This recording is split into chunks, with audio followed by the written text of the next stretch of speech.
you seen this? Welcome to Why Haven't You Seen This with me, Emily Barton. You can keep up to date with all things Why Haven't You Seen This on my Facebook page and Instagram page. That's Why Haven't You Seen This, or on my website, emilymoviemaniac.com. I'm joined today by Aoife Barry, and we're talking about one of my favourite genres, mocumentaries, and one of my favourite movies from it as a late teenager, Drop Dead Gorgeous. And I was delighted to discover when I suggested this to you that you were all in on this movie. So you obviously love this as much as I do. I do, yeah. And you know, I hadn't actually probably watched it in about maybe like 15 years or something. I saw it when it came out as well in 99, and I just loved it at the time because it was a year where I think She's All That came out the same year, and 10 Things I Hate About You I think came out the same year. 10 Things I Hate About You was around 2000, and was it Bring It On came out 2000. Slightly after that, and so and Virgin Suicides, exactly. So like all of that period of time, we had a lot of really good kind of teenage orientated movies, but this one was like the darkest one and the kind of more outsider one. So that's why I really loved it, because it was just like so dark. And I think once we'll get into watching it 20 years later, more than 20 years later, bits of it maybe a bit too dark, or we changed some bits of it, but like the whole point of the film stands up so well, and there's a reason why it's a cult hit, definitely. Yeah, definitely seeing it through a different lens this time around, which is quite interesting, and yet I still found myself laughing my head off all the way through it. And I even I had a conversation with Kevin today saying how I thought it was almost up there with Spinal Tap. Oh, and wow. he said, you can't say it's as good as Spinal Tap. You can say it's up there with Spinal Tap, but you can't say it's as good as Spinal Tap. And I said, well, okay, yeah, I mean, we'll probably talk about it. I mean, there's some problematic elements to this film in 2020, but I find myself, the way the film is shot, the humour in it, the characters are just, they nail the characters all the way through it. I just find myself laughing my ass off throughout it. And similar with Spinal Tap, there's just these absolute gems of scenes and gems of dialogue that are just brilliant, and they're bang on. And I have to say, I do consider it up there with Spinal Tap for me, albeit there's a couple of things that probably are a little bit questionable nowadays.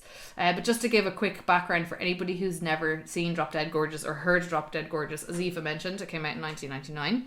It was directed by Michael Patrick Jann, which when I went digging to look at what else he had done, he had directed Reno 911, which is that mockumentary cop show, which I also love. It's so good. He also directed a couple of episodes of Atypical with the guy with autism, which is a really good show on Netflix. Flaked. Oh. If you've seen a couple of those episodes, The Goldbergs, and Community, and I'm a big fan of Community on Netflix, which is also on Netflix. So he's directed some really, really good stuff. Drop Dead Gorgeous is ultimately based around a beauty pageant. So it's based in the town of Mount Rose, Minnesota. Mount Rose, where it's a beauty pageant. It's the Mount Rose. The Sarah Rose Cosmetics Mount Rose Amer-I Can Princess Pageant, to give it its full name. Tongue twister. Sarah Rose Cosmetics Mount Rose Amer-I Can Princess Pageant. Yeah. So just really rolls off the tongue. Rolls off the tongue, it really does. So it's a beauty pageant taking place, which turns extremely deadly when it becomes clear that people will go to any length to win. People start getting knocked off left, right and centre. One of the things I love about this is the cast. Like, it's such a brilliant cast. Yeah. So we have Kirsten Dunst, who plays Amer-I Can. We have Amy Adams in her film debut. Ellen Birkin, who's just a legend in my eyes. She plays Amer-I Can's mum. Alison Channey in probably my favourite Alison Channey role. Classic Alison Channey role, of all time. So good, yeah. Denise Richards, who plays sort of the bad girl, Becky Lehman, and Mindy Sterling from Mindy, she played Frau Verbitsna in Austin Powers. Brittany Murphy, the poor late Brittany Murphy, and Kirsty Alley, who plays Gladys Lehman, who is the town, how would you describe Gladys? She's kind of like the self-appointed town matriarch, isn't she? Like, she's like probably the richest person in the town, married to a big businesswoman. Her daughter is Denise Richards' character. She is kind of has a finger in everything, like she's involved in everything. and she's a former, I think did she win? She won the pageant when she was 17, and she sort of has that psycho pageant mom thing going on for her, where she's intense and convinced that she's going to win. Yeah, she's what was interesting, I thought was kind of cool, because obviously, as you may have noticed, albeit not the best impression of my Minnesota Mount Rose, Minnesota. It's very Irish. It's actually more Irish than Minnesota. I think Irish can do a good Minnesotan accent. Kirsty Alley, apparently, she used Frances McDormand's performance in Fargo as her inspiration for Gladys's dialect and mannerisms, which I thought was kind of cool. I feel like Fargo probably is like that go-to for that dialect and that language. Definitely. So it's a class lineup. It's an amazing cast of characters and actors in it, and it opens, which I just think is a genius. It opens with Adam West, aka the original, the Batman from the 1960s. It must have been, it wasn't 70s, so maybe 60s. Yeah, and I just loved the opening of this film is sort of this advertisement for the film. Yeah, and you've Adam West. This really cheesy, iconic Adam West talking about the Mount Rose beauty pageant, which is just absolute genius. And they kind of use that a little bit later on in the film. And you ultimately, in traditional mockumentary style, we start to get introduced to all the different contestants and Gladys Lehman and her panel of pageant directors. You get to know the characters slowly but surely in the context of this, is it right to say middle American town? I think it's Middle American. So you get that sense of it. So immediately you get these shots of like the mayor in front of the sign of this Frida, who's the oldest living Lutheran in the village. But in actual fact, he's standing in front of the sign saying, "Well, actually, she's dead as a doornail." I've been trying to get them to take that sign down. You get introduced to all these weird and wonderful characters in it. Yeah, completely. And they're all like, because you have a mockumentary style, they're going to be all a little bit offbeat and kind of quirky, and they're trying to be really like kind of show off to the people who are filming them, to kind of put their best foot forward, but then also be kind of real at the same time. So I just really love that style anyway, like yourself. So that kind of genre really lends itself well to a film like this, where you're taking all these kind of bizarre people and putting them together in a kind of bizarre town. And it was based on Lona Williams, was a woman who wrote Drop Dead Gorgeous, and she was going to call it, I was reading up about it, she was going to call it Dairy Queens, but Dairy Queen, the company, said they were going to sue them, so they had to change the name to Drop Dead Gorgeous. But the name suits the aim of the film. But she grew up in a town very like Mount Rose, so it's all kind of partly based on her experiences, not fully, and how she, I think she competed as well in kind of local teen pageant. Did she play one of the judges? She does. So she plays the one who doesn't talk. I think the woman who might work for Gladys's husband. That's right. The judge. Yeah. She appears to be sort of like his a PA or his assistant or something. Yeah. But she doesn't utter a word. She's basically a puppet, controlled puppet for them, God love her, and she looks terrified all the time. Exactly. And what's kind of lousy as well is that in real life, because she didn't have a speaking role, she didn't get paid as much, because she was only just considered like an extra as opposed to like a kind of proper cast member, which is a bit lousy. Considering she wrote it. Yeah, exactly. It's just a really interesting story behind it kind of getting written and being made, and she's spoken out in the last year or two about it, because the film, which I didn't realise wasn't really available at all after it came out, kind of on like VHS and DVD, and then they put it on Hulu in America, and all of a sudden it had become this like cult film, because people just couldn't really get a hold of it. So maybe somebody ran like a film club or something like that could play it, and now that it's more well available, there is much more articles written about it and stuff. So she's kind of talked about making the film and how it kind of bombed in the box office, because they pitched it, she felt they should have pitched it as like an indie film, which I would have thought they would have pitched it right, because it's such an indie. Yeah. But they pitched it as like a mainstream film, and so it bombed as a mainstream film, made like 10 million in the box office, which is less than what it cost to make it, I think. And then her next film bombed as well, and you just kind of I feel really bad for her, because she wrote a really, really clever film that like particularly was aimed at women and really like illustrated a lot about what it's like to be a woman in a small town, and didn't quite work out for her. So, and that's so frustrating. I really genuinely feel like it's quality material. It's executed beautifully, albeit with some grey areas. Yeah. I actually, when I first saw it like that as a teenager, I assumed in my naivety that it was a Christopher Guest film, because I had seen Spinal Tap and I was totally obsessed with it, so I just assumed it was his. And then even in later years, before looking into actually who actually did make it and who was involved with it, I always assumed it was he was involved with it, because it's such stable, his style. Because like in 2000 you had was it Best in Show came out, and then A Mighty Wind, which were Christopher Guest, all mockumentaries, like Best in Show taking fun out of the crufts basically, and A Mighty Wind competition, the dog competition, a dog grooming competition, which was absolutely hilarious, so and A Mighty Wind being these sort of this road movie of these 1960s 1970s country folk bands, and bringing them back together, and you know, having Eugene Levy and Catherine O'Hara and like all these amazing casts.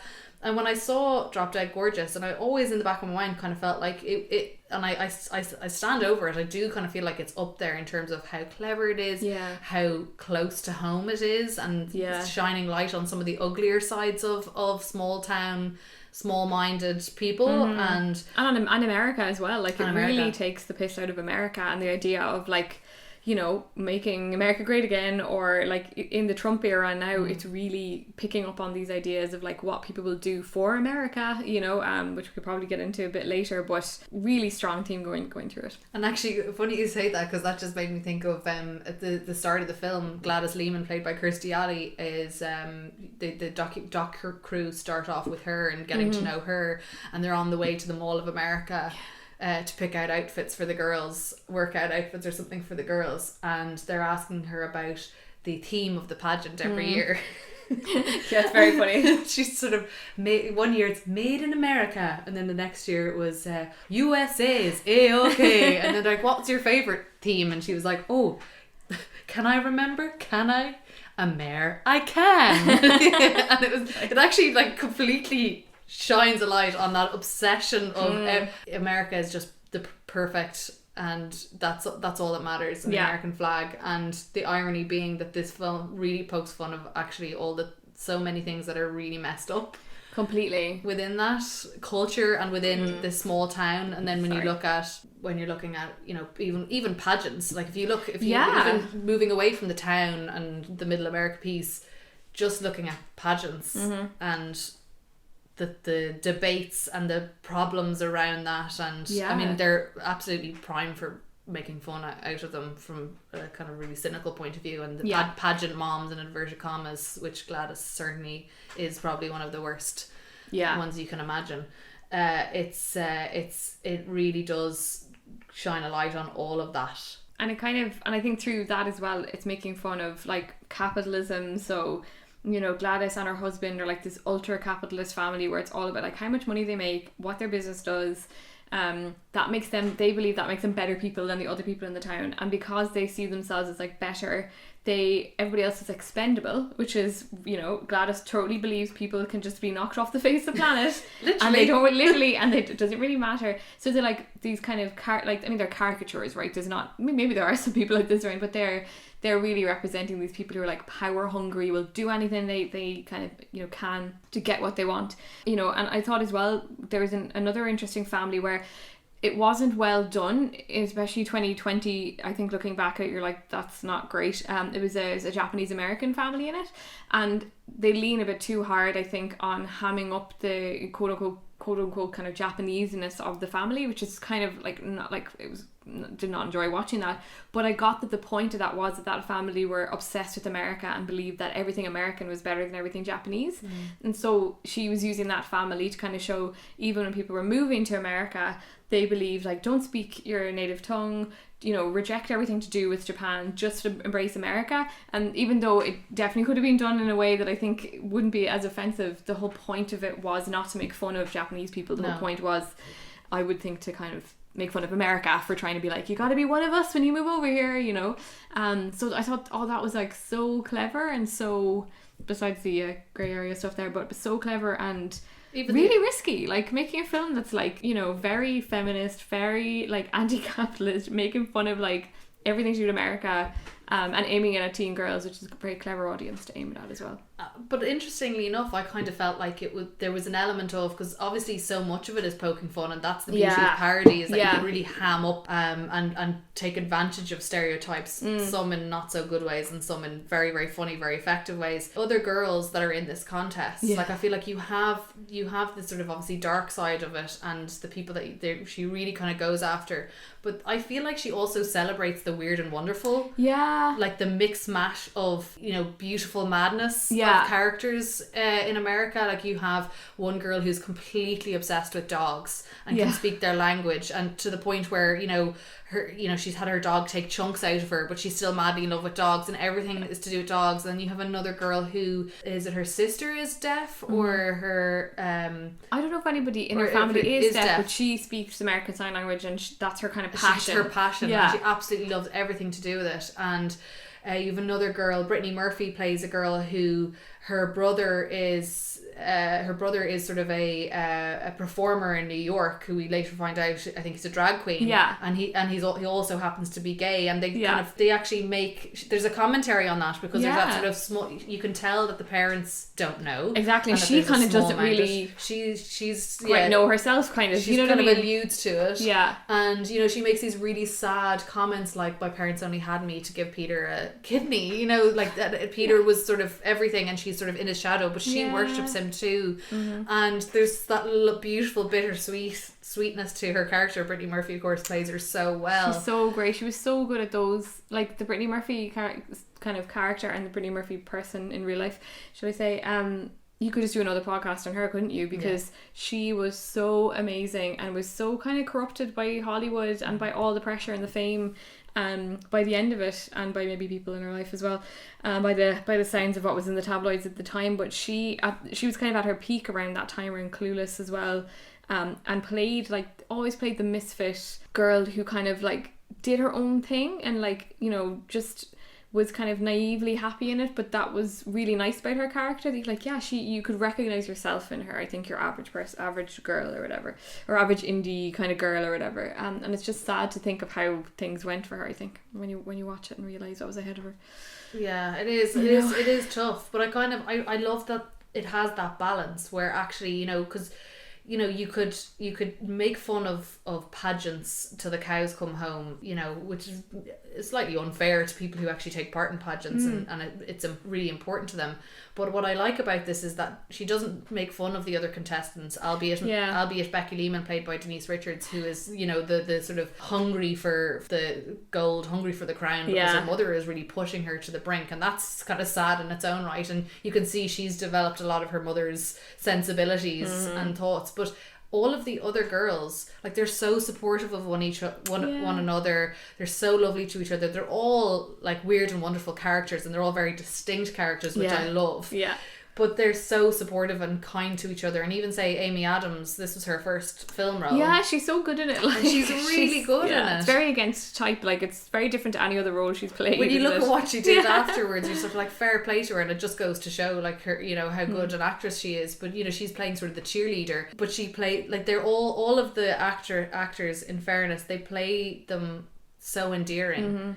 So I kind of feel like there's an element of poking fun of, but also celebrating the lovely, weird and wonderful characters, and the freedom to be weird and wonderful in America. Like, that's always the ideal that I always took from movies, was you could be, you know, land of the free and be what you want to be. Obviously it's not, the reality is far more complex, but I love that idea, and in many ways there is that freedom to be weird and wonderful. So it's kind of got a little bit of everything for me, which is why I love it. Yeah, and like what you're saying there as well about the way that they treat, like the scriptwriter Lona Williams treats the kind of idea of a pageant. The pageant it's really easy, like you say, to be like, oh, pageants, they're, you know, it's all about what the woman looks like. It's all this kind of objectification, and there is, like, it is all about that. At the same time, what pageants also represent to those women in this film, and to her, she says, when she was young, was freedom. So she said she got money from taking part in a pageant, and it enabled her to go to college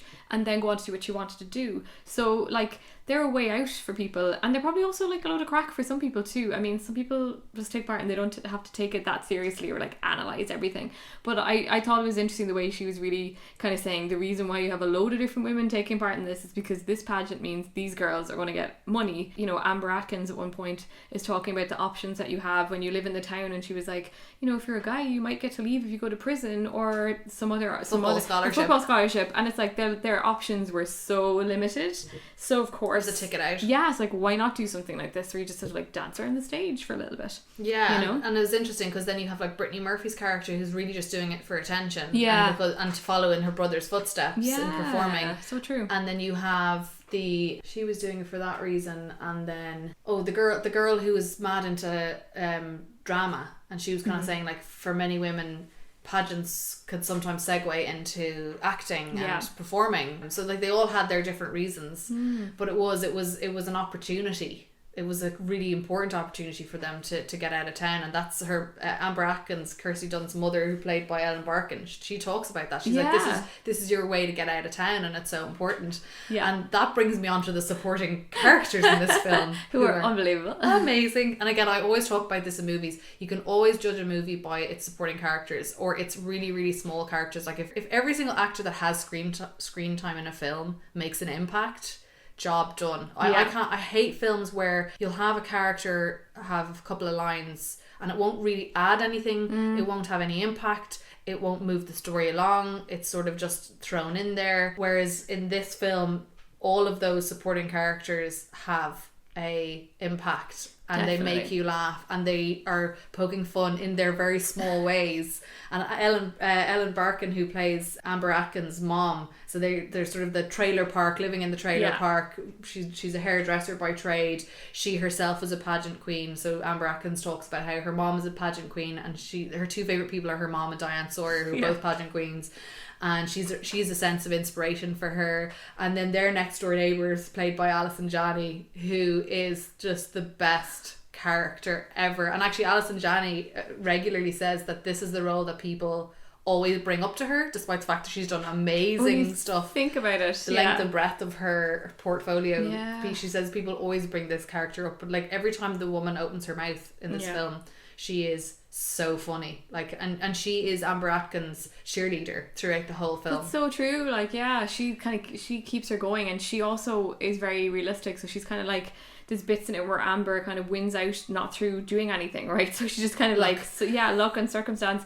And like Alison Channey's character, whose name I've forgotten, but she's basically like, yeah, well, just deal, you know, you got it, so roll with it, you know. So she kind of never makes her feel guilty for getting anything out of turn. And Loretta, that's it. And she always Loretta is very kind of practical, full of personality, doesn't give a crap about other people, but really deeply loves Amber and wants her to succeed. And she sees everything through a positive lens. Like even like when you're introduced to her, like that she's singing the praises of Amber Atkins, and she's like, she's got to win. She's the most smartest. And you know, the mother's like, most smartest, really. And you know, when the docu crew are talking to her and she's leaving the trailer. The trailer? Yeah.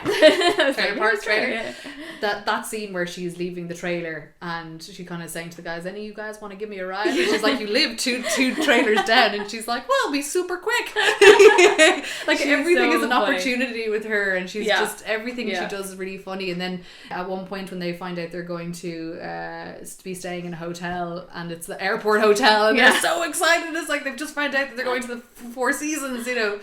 Everything is so sad, positive. It's just so sad, but everything is so positive, and she's so endearing, and she's just a character that you love, and every moment that she's on it, because she's also kind of the bulldog as well, because there's times where she kind of tells people to sling their hook in a really colourful and amusing way, like the candy striper who comes around the hospital, who is like the most annoying character, but in a good way. It's supposed to be kind of irritating. She's really, really great. The supporting cast are excellent. And the two ladies who are the head of the Minnesota model agency, Maureen Gaffney, who I recognised immediately from her days on Absolutely Fabulous, absolutely brilliant, and Nora Dunn, who's another brilliant actress. Actually, I only just saw her recently. I've started obsessively watching New Girl, and she plays Schmidt's mom. But they are just absolutely genius, and they're sort of beside the pool in the hotel, knocking back the cocktails and like hitting off these one-liners, and like that, all of these supporting characters have these one-liners. And we mentioned the judges as well, just very quickly. The judges, there's 3 judges of the pageant. So we mentioned the girl who also happened to be the writer of the film, but she basically says nothing, so she's really quiet. Looks like she's terrified all the time. And then you have the man who's really, really funny, who has never been around young girls, as he says. Well, and he's a bit of a perv. He's basically a bit of a perv. perv. And you have these scenes where he's smoking, chain smoking, and looking nervous all the time, and it's a bit like creepy. And there's a scene where the girls are working out, and all the neighbors are around, watching them all working and practicing, and the camera crew kind of catch him hanging out by his van, and all of a sudden they can see a camera in his hand, and he's like, "You've got a camera and nobody's accusing you of anything." It's just like really like gross. And then you have a third judge, who's a man who runs the local hardware store, and his son, who also happens to be have an intellectual disability, which is probably one of the less tasteful sides of the film. And really kind of watching it now does make you feel really, really uncomfortable, and ask yourself I find myself asking myself some questions, because this is something that I always would have laughed at and found amusing. And then now, knowing what I know now, and being in the society where we're living now, where we're sort of questioning things that we would just take for granted, and questioning actually where that's coming from, and actually that it's not okay. And I think there's a few elements to it. So definitely when I watched it back, I was like, I hadn't remembered that. I hadn't remembered this bit. Okay, crikey, geez, and I felt uncomfortable about different elements of it, and I kind of wondered, like, God, did I feel uncomfortable about that when I was 16? I don't think I did, because I didn't know as much about the world, and we've thankfully we're thankfully becoming much more aware of how the words we use and stuff like that, and the R word is used a lot referring to that character, which is really gross. But I think there's a couple of elements to it as well, where like she's trying to really baldly make fun of, or like show up these dark sides to American society. So there are parts of it where you could probably still, not using the R word, but there are other parts of it where you could still have had the same character go through the same thing, but I think it would have been done slightly differently now. So say there's one character who has an eating disorder. It's clear the reason why the character has an eating disorder and why she's presented the way she is because the pageant and the focus on her looks, according to the film, had an impact on her, and that perhaps fully or in part contributed to her having an eating disorder. And there's a lot to do with that that's very dark and very sad and very real for a lot of teenage girls. I'm sure there were teenage girls watching it who, might have been going through the same thing. But because it's so baldly like, here's a girl with an eating disorder, it's very jarring to watch. You're like, whoa, hang on, So I think if the film is made now, it might still have the same character in it, but it might have dealt with it in a maybe a more subtle, or actually talking to people who are in that situation, saying, well, how would you like to be depicted, like, because it was very much written perhaps as someone who'd not gone through that, wanting to represent it. So and parody is very unforgiving as well. I mean, it is an opportunity to ham up stereotypes. And I think I think parody for a lot of people is it's that thing of it's funny because it's true, and it's funny because I recognize what you're trying to say, but there's that dark side of, is this the best way to do it? Exactly. But then people like Ricky Gervais might say, but if you did it more sensitively, would it be as funny? Probably yes, no, I don't, like, it depends on how it would be done. But like, as you say, making fun of very serious eating disorders where it affects somebody so heavily, it's not funny to make fun of these serious things, but I think she seems to do that in this film. Is, as you say, she's using it as an opportunity, and even with the young guy who has the intellectual disability, like in some ways the locals are treating him in a way that you would like. I wonder, is that her commentary on, well, actually people with an intellectual disability are treated like that in our society, because they certainly can be, are, and most certainly were, like, and maybe she was seeing a character like him, being called the R word, and she was saying, well, you think he's a figure of fun and you just call him whatever you want, and you just kind of ignore him and let him go off and maybe harm himself and stuff. So like, it is really interesting to wonder how, with the benefit of hindsight, how she would have written some of those characters. But I think the intent of all of them was not to, like, I don't think her intent was to make fun of this guy or to make fun of the girl with intellectual disability.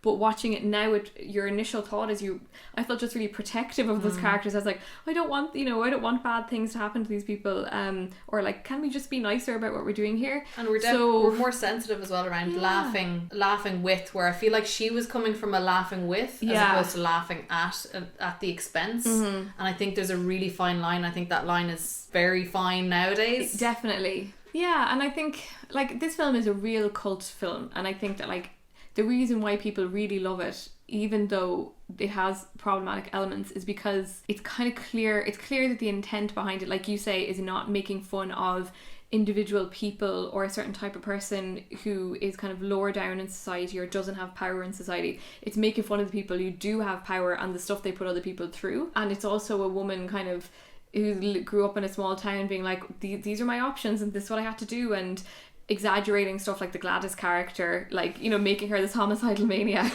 you know, it's clearly like a commentary on like people will do whatever they want to do. Like the whole film is completely over the top, but that means you do have to sit through bits where you're like, okay, that's uncomfortable. I feel uncomfortable about this. So it was a challenging watch, you know, going back and watching it, but it was good to go back and watch it and kind of confront those things and think about how we do things now versus how we do things then. And like there's a lot of the stuff, aside from maybe the problematic stuff that we talked about there, that she delves into in it that like is still 100% relevant now. Like the film could be made now. It's not like society's changed that much where pageants don't exist, or, you know, Trump's America. Yeah, or Trump's America, exactly. Like it's 2020. So yeah, I think it's really interesting looking at it like 21 years later. I can't believe it's been that long since it came out. I know. It's been and it's probably written in the mid-90s as well, so that's even, you know what I mean, it was written even farther back in time. And we were talking about Gladys Lehman, played by Kirsty Alley, because there was some interesting, you were mentioning there were some interesting things that were going on in the background while they were filming this movie with Kirsty Alley. And we all know Kirsty Alley's troubled trajectory following, I mean, this film came out in 1999. It hasn't been a smooth time for her. Yeah, not at all. God, it felt like there was a time where she was always in the tabloids and stuff, didn't it? So I was reading, there's a few really interesting articles online about it, and one of them, it says that according to Lona Williams, who, as we said earlier, wrote the script, Kirsty Alley, who didn't comment for this article now, so she might say something different herself, but she refused to wear many of the costumes chosen for her. She didn't show up for her fittings, but what she did do instead is she got her clothes sent to the Scientology Celebrity Centre in Hollywood. So she tried them on in the Scientology Celebrity Centre. She also didn't want to work with the on-set dialect coach. There's a very funny quote, which is a very dropped out gorgeous quote that comes next. So Malloy, who is another person involved in the film, recalled Ali's first day on set. She gets up there and she announces that she's just quit smoking, she's on a diet, and she's got her period, and she's not effing joking or she's not effing kidding. And I just love her over the top that is. And you know that, like, some people say that she was a total hoot to work with, that there was a joke at one point where she turned around and said, maybe I should have read the script, and people were like, maybe you should have read the script. I'm sure she was probably joking there. And that she was basically this massive celebrity, and that nobody else was as big as she was, even though there was a lot of really well-known people and people like Kirsten Dunst and stuff on it, but she was like the capital C celebrity. And interestingly as well, there was an alternative ending where Gladys's character dies at the end in prison, but they decided that and somebody else goes on a crime spree, shall we say, afterwards, but they decided after test screening that actually that was way too dark. So even though this film is really dark, they crossed a line into totally dark and they rewrote the ending. So I thought that was it obviously didn't test too well with the initial screenings, that ending. Yeah, they basically were like, this is just the first time we showed it as dark as other parts of the movie are, the whole theatre went, ugh.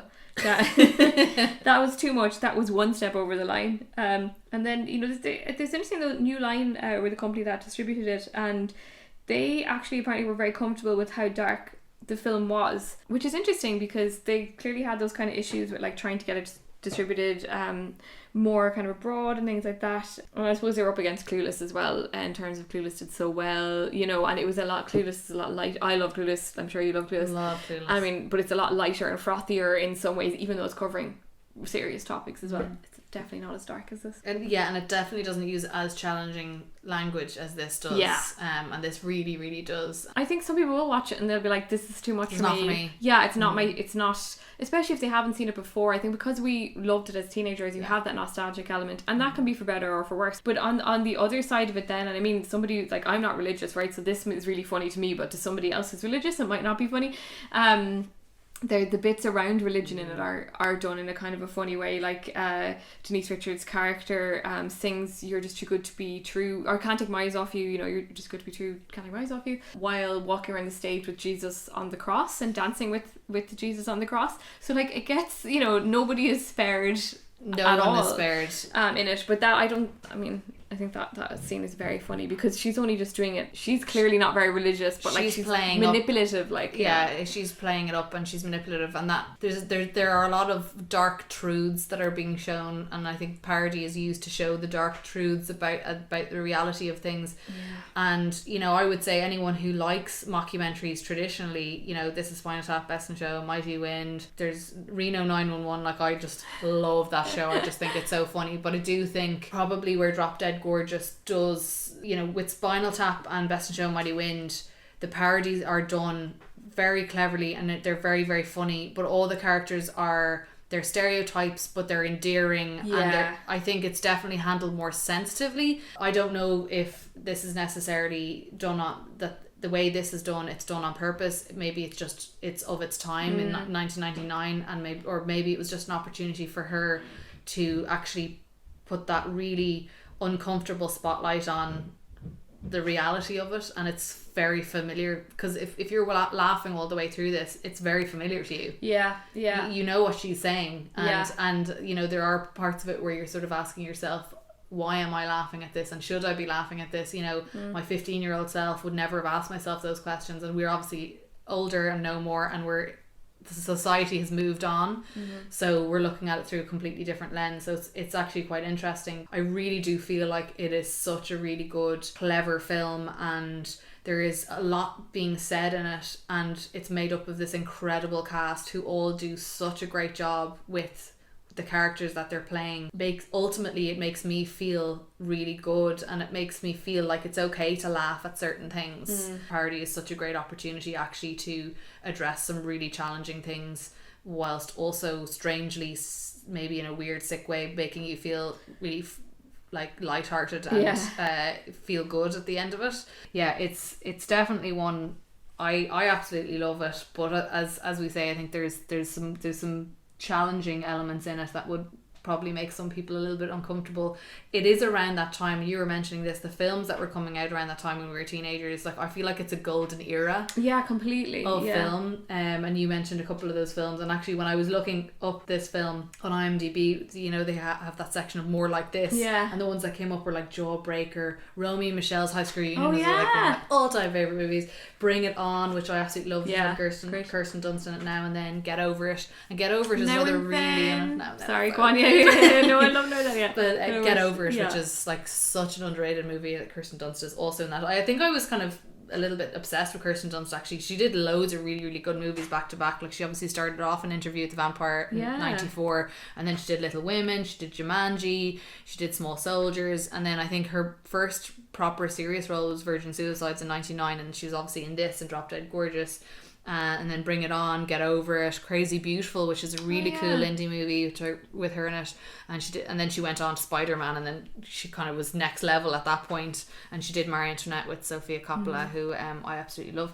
So it's definitely a film that sits in a time of awesome movies and awesome content, and I could almost do just a full podcast on 90s movies, really, because there's just such really good quality stuff from that time. We'll save that for the next one. Save that for the next one. And it's kind of, it's the misfit in the class. It's the bold member of, the class of 1999. It is the real challenging one. And I think that's, if you go back to 99, that's why it appealed to a lot of girls, teenage girls, I think in particular, because I don't know, I mean, for me personally, like a film like She's All That, which with its like ridiculous makeover scene or whatever, like, just kind of insulting, and instead with a film like this, it kind of appealed because you got very average, as in like normal looking women who, you could kind of relate to, even if they were completely a bit kind of like, you know, OTT or whatever. And I just felt like, oh yeah, this is full of kind of strange, unusual people, and that can often be like more appealing and funny than like a load of really good looking slim people doing the same thing that happens in every American high school film, you know? I cynically kind of feel like if this was made now, that those characters would all be played by very slender, very good looking actors. Totally, yeah. All beautiful, because you see that in most shows, that they all are absolutely gorgeous, and whereas the girls and women in this, they're not gorgeous, but they're not that stereotypical fit into one mold, skinny and gorgeous. And I love that the pageant doesn't actually focus on looks at all, really. I mean, they have to wear their gowns. They do the evening gown piece. I don't think they do the swimsuit piece, which is good.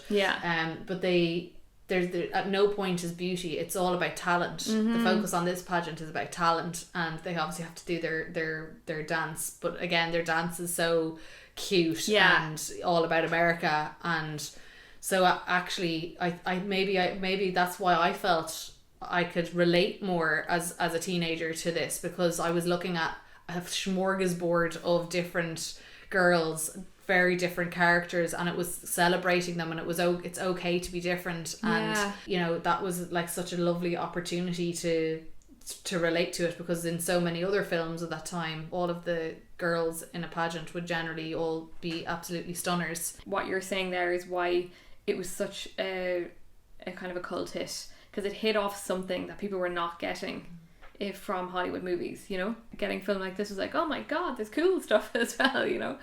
Or Clueless as well was another one, so yeah.